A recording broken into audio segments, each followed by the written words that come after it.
Bam, bam, bam, bam, badam, bam, bam, bam, bam, badam, bam, bam, bam, bam, badam, bam.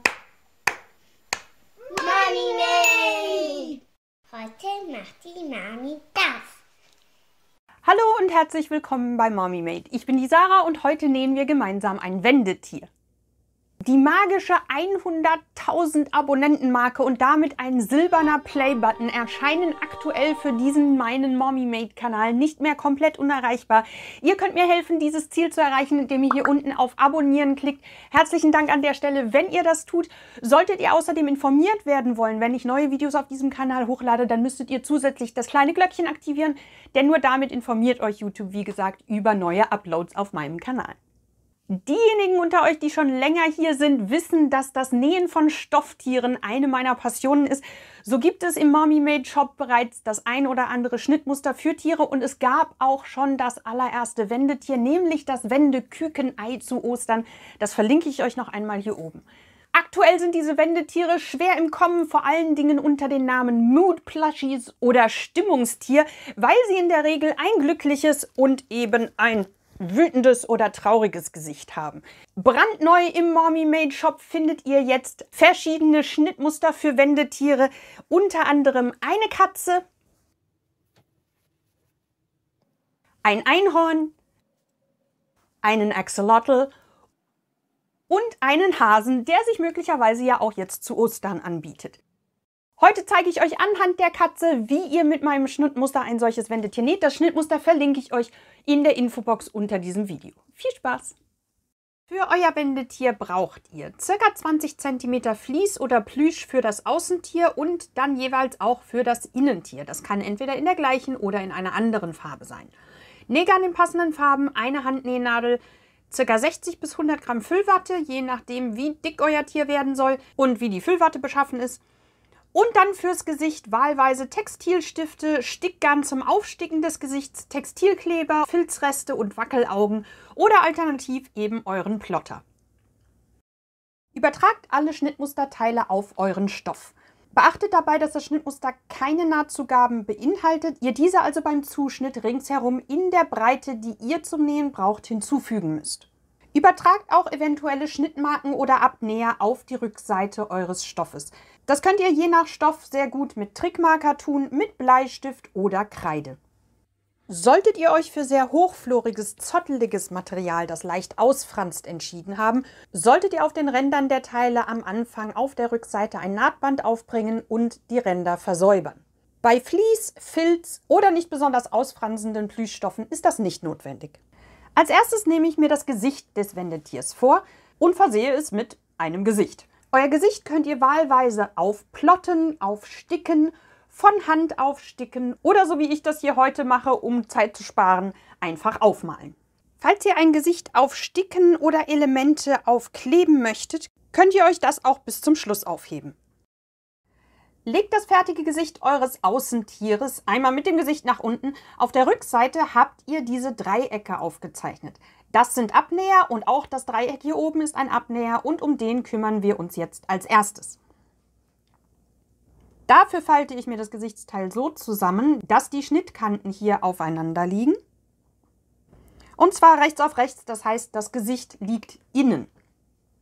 Und dann nähe ich einmal an der Nähmaschine an dieser Kante, die ich hier eingezeichnet habe, von diesem Dreieck entlang. Ich fange am äußeren Rand an, nähe einmal bis hier an die Falz, einen Stich vorsichtig über die Falz hinaus und dann wieder zurück. Auf die gleiche Art und Weise mache ich das dann mit den anderen Abnähern. Das heißt, ihr habt hier drüben dieses Dreieck. Das halte ich mir so fest, dass ich mit meinen Fingern die Eckpunkte der Dreiecke markiere und lege die dann Markierung auf Markierung. Ihr könnt dafür natürlich auch eine Stecknadel nehmen, hier in den einen Eckpunkt rein, da aus dem anderen Eckpunkt raus und dann so zusammenfalten, dass der Stoff rechts auf rechts liegt und ihr in Verlängerung der Falz hier die Spitze des Dreiecks habt. Und dann nähe ich auch hier vom Rand kommend einmal die Linie entlang, einen Stich über die Falz hinaus und wieder zurück. Bam, bam, bam, bam, badam, bam, bam, bam, bam, badam, bam. Bam, bam, bam, badam, bam. So sieht das dann jetzt auf der Rückseite aus und da könnt ihr jetzt überall an diesen Dreiecken vorsichtig die Nahtzugabe zurückschneiden. Von vorne könnt ihr jetzt sehen, dass euer eben noch flaches Gesicht jetzt schon an Form gewonnen hat und das legen wir uns jetzt für später beiseite. Für den Körper eures Wendetiers habt ihr 2 solche gegengleiche Teile aufgezeichnet. Da werdet ihr feststellen, dass ihr eine steiler zulaufende und eine rundlichere Seite habt. An der rundlicheren Seite, das ist unsere Rückennaht, findet ihr auch Markierungen für eine Wendeöffnung. Bei einem der beiden Tiere, die ihr jetzt näht, ich nähe jetzt hier ja das Außentier, müsst ihr auf jeden Fall diese Strecke offen lassen, um unser Tier später wenden und stopfen zu können. Das heißt, ich lege mir die beiden gegengleichen Teile für mein Außentier aufeinander und nähe jetzt eben besagte rundliche Rückennaht. Bei einem der beiden Tiere müsst ihr, wie gesagt, diese Wendeöffnung offen lassen. Bei dem anderen könnt ihr die Strecke einfach durchnähen. Sieht dann so aus, wie gesagt, bei einem der Tiere mit einer Wendeöffnung an dieser Stelle. Für die Ohren solltet ihr 4 Teile zugeschnitten haben, jeweils 2 gegengleiche. Ich lege mir die hier rechts auf rechts, so formig, wie das Tier hinterher aussehen soll. Und dann habe ich noch diese Innenohrteile, die ich applizieren möchte. Dafür nehme ich mir die obere Schicht meiner Ohren runter und lege sie dann auf die rechte, die schöne Stoffseite der Ohren, die jetzt unten liegen. Also genau so, wie das Tier mich später angucken wird. Und als erstes appliziere ich jetzt eben diese Innenohren. Wenn ihr das getan habt, legt ihr die Gegenteile der Ohren, also die Rückseite der Ohren, jeweils rechts auf euer Ohr und näht oben einmal die Rundung entlang zusammen. Die fertig zusammengenähten Ohren könnt ihr dann auf rechts wenden, euch euer Tiergesicht nehmen und die Ohren rechts auf rechts an die Stelle feststecken, an der hier diese seitlichen Abnäher sind. Also diese Naht trifft auf die Mitte des Ohrs und das Ohr wird da rechts auf rechts dran geheftet. Und das könnt ihr jetzt entweder so lassen oder für die einfachere Verarbeitung später hier sehr, sehr knappkantig auf der Nahtzugabe schon mal zusammennähen. Unseren Tierchen fehlen jetzt noch die Pfötchen und der Schwanz. Bei den Pfötchen könnt ihr euch jetzt noch entscheiden, ob ihr gerne möchtet, dass die ähnlich wie das Tier selbst auf der einen Seite die Farbe des Außentieres und auf der anderen Seite die Farbe des Innentieres haben. In dem Fall hättet ihr 4 weiße und 4 rosane Teile. Ich habe beschlossen, dass die Pfötchen von beiden Seiten weiß sein sollen, also auch auf der rosa Katze. Das heißt, ich habe hier 8 Füßchenteile, die ich jeweils gegengleich aufeinander lege, rechts auf rechts. Den Schwanz ebenso rechts auf rechts, schöne Seite auf schöne Seite. Da könntet ihr euch alternativ zum Beispiel überlegen, ob ihr ein anderes Material verwendet. Zum Beispiel ein hochflorigeres, zotteliges für den Schwanz verwendet. Das sieht ganz süß aus. Habe ich jetzt hier nicht gemacht. In jedem Falle legt ihr alle Füßchen und Schwanzteile jeweils rechts aufeinander und näht dann einmal überall die Rundung entlang. Die so zusammengenähten Teile könnt ihr jetzt auf rechts wenden und ausformen. Insbesondere bei dem Schwanzteil bietet es sich an, die Nahtzugabe ringsherum um diese doch recht enge Rundung ein bisschen einzuschneiden, damit sich das Material besser um die Kurve legt.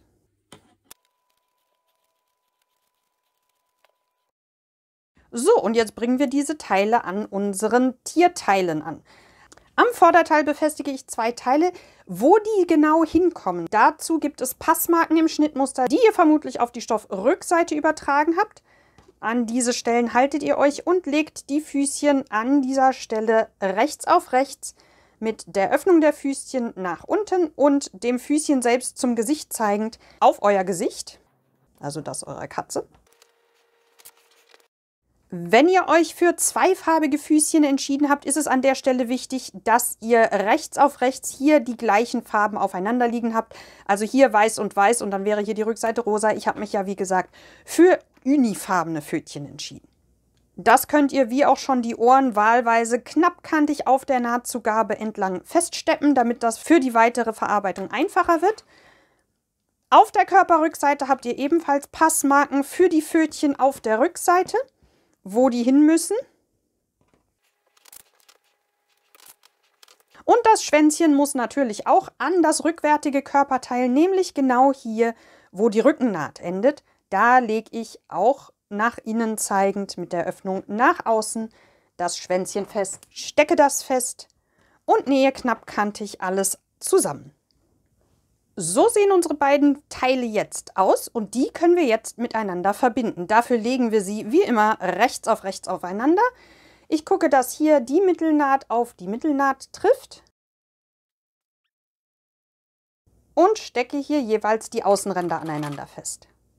Dabei werden hier oben die Öhrchen eingeklemmt. Die nähen wir gleich mit ein. Und jetzt verbinde ich alle diese Teile, indem ich einmal hier außen herum alles zusammennähe. Und zack, ist euer Außentier fertig. Mit Füßchen. Und auf die gleiche Art und Weise, ohne Füßchen und Schwanz, näht ihr jetzt noch euer Innentier. Und dann müssen wir die beiden nur noch verbinden. Guckt, dass ihr bei dem Innentier auf jeden Fall hinten die Wendeöffnung offen gelassen habt. Solltet ihr es vergessen haben, jetzt nochmal schnell auftrennen, denn die brauchen wir für den nächsten Schritt ganz, ganz dringend. So, um die beiden Teile jetzt zu verbinden, legen wir die Gesichter Nase auf Nase von außen hier so aneinander, dass der Abnäher auf den Abnäher trifft. Da stecke ich das fest. Und dann stülpe ich das Innentier mit der Öffnung quasi einmal um das Außentier herum. Im Resultat liegen die beiden Teile also rechts auf rechts. Hier hinten, wo an dem Außentier das Schwänzchen ist, stecke ich die rückwärtige Naht des Innentiers fest auf der Mitte des Schwänzchens.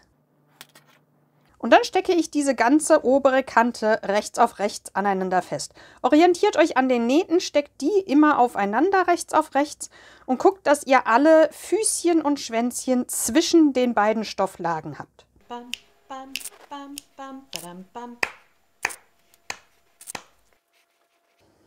Wenn die Lagen ringsherum aneinander befestigt sind, könnt ihr damit unter die Nähmaschine gehen und näht einmal komplett um die komplette Rundung alles zusammen. An der Stelle nochmal der Hinweis, dass es dann extrem wichtig ist, dass ihr in eurem Innentier oder in einem der Tiere auf jeden Fall hinten an der Rückennaht eine Wendeöffnung lasst. Sonst kommt ihr ab dem Punkt, wo ihr das hier komplett zusammengenäht habt, nicht weiter. Bam, bam, bam, bam, badam, bam.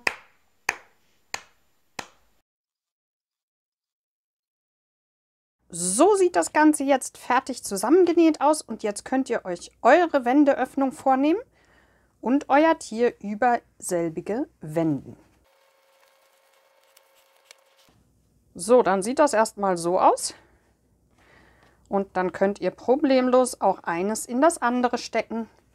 Und dann sehen wir schon, worauf das, wenn es fertig ist, hinausläuft. Jetzt sind wir quasi auf der Zielgeraden, aber noch nicht ganz am Ziel. Damit hinterher, wenn wir das Wendetier gestopft haben und die Wendeöffnung geschlossen haben, eben nicht mehr das hier passiert, müssen wir hier die beiden Scheitelpunkte miteinander verbinden.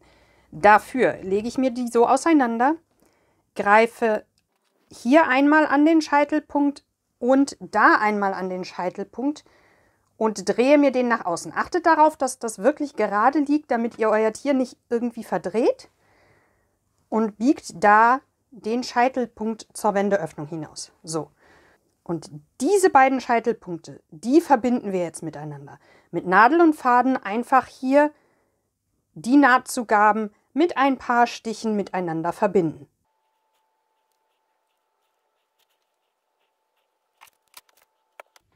Und wenn ihr das getan habt, könnt ihr das zurückstecken und dann hängen die, wie gesagt, aneinander mit dem Resultat, dass sie sich einfach nicht mehr auseinanderfalten können, sondern immer eins ins andere übergeht. So, und jetzt könnt ihr das Tier entweder so lassen und einfach die Wendeöffnung schließen oder das Ganze, damit es ein bisschen stofftiermäßiger wird, noch mit Füllwatte stopfen. Die sammelt sich dann immer erstmal hinten an der Wendeöffnung, da wo ihr das Zeug reinstopft, also im Hinterteil des Tiers. Guckt, dass ihr das auch regelmäßig nach vorne hinters Gesicht eures Tieres buxiert. Bevor ihr dann die Nahtzugaben an der Wendeöffnung nach innen klappt und das Ganze mit Nadel und Faden und dem Matratzenstich wieder geht, zeige ich euch in diesem Video, zusammennäht. Fertig ist eure gut gelaunte oder eben schlecht gelaunte kleine Katze, euer Einhorn, der Axolotl oder auch euer Osterhase. Ich hoffe, ihr habt ganz, ganz viel Freude mit eurem Wendetier. Solltet ihr eures auf Social Media posten, auf Facebook oder auf Instagram, verlinkt mich sehr, sehr gerne, damit ich eure Werke sehen kann. Sollte euch dieses Video gefallen haben, freue ich mich sehr, wenn ihr dem Video hier unten einen Daumen nach oben da lasst. Abonniert an dieser Stelle sehr, sehr gerne auch den Kanal. Das hilft mir sehr weiter bei meinem Ziel, einen silbernen YouTube-Play-Button zu bekommen. Und wenn ihr außerdem nichts verpassen möchtet, was hier auf dem Kanal passiert, dann solltet ihr das kleine Glöckchen aktivieren, denn dann informiert euch YouTube über neue Uploads. Ich freue mich in jedem Falle, wenn ihr hier bald wieder reinschaltet und sage Tschüss, bis zum nächsten Mal. Money